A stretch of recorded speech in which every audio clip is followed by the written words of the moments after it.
Nous venons de terminer sous la direction du commandant suprême de forces armées de la République démocratique du Congo et de la police nationale congolaise une réunion du Conseil supérieur de la défense élargie où nous avons essentiellement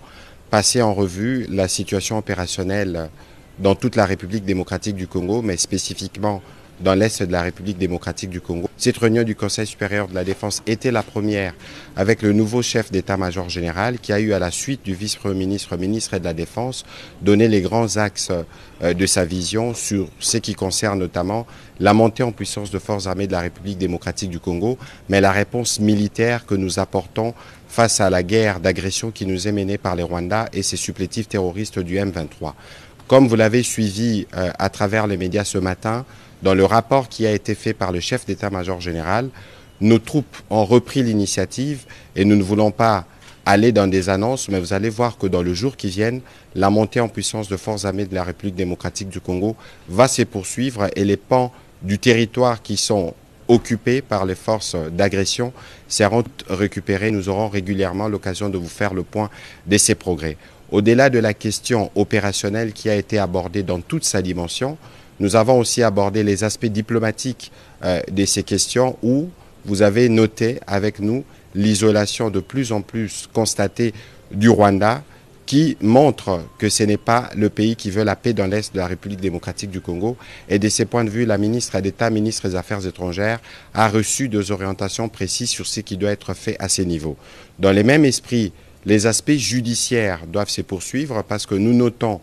au vu de l'évolution de la situation, des comportements, des attitudes haut de mots qui sont suspects, qui ne sont pas de nature à renforcer l'unité nationale ou l'union derrière nos forces armées de la République démocratique du Congo pour mettre fin à cette situation d'agression. Les ministres de la Justice, mais aussi l'auditeur général de forces armées de la République démocratique du Congo, qui participaient à la réunion, vont tous prendre des dispositions à leur niveau pour s'assurer que tout comportement à caractère subversif qui ne rentre pas dans l'objectif premier de la reprise de l'intégrité territoriale de d'autres pays, c'est des comportements qui pourront être sanctionnés. Le même constat a été fait dans la couverture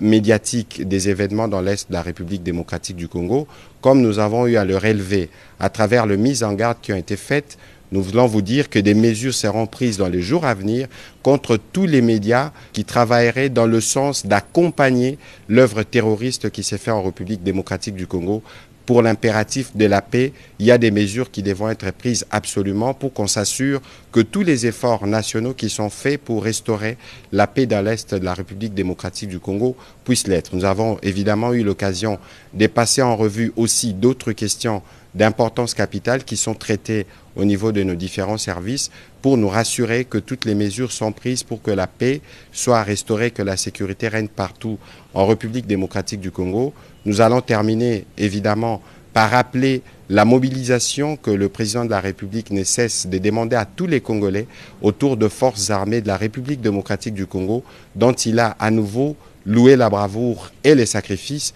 Et donc nous allons réitérer ces demandes pour que toutes les populations congolaises fassent confiance au président de la République, mais aussi aux efforts soutenus du gouvernement dans le cadre des différents fronts militaires, diplomatiques, judiciaires, économiques et médiatiques pour que nous puissions restaurer la paix dans l'Est de notre pays une fois pour toutes.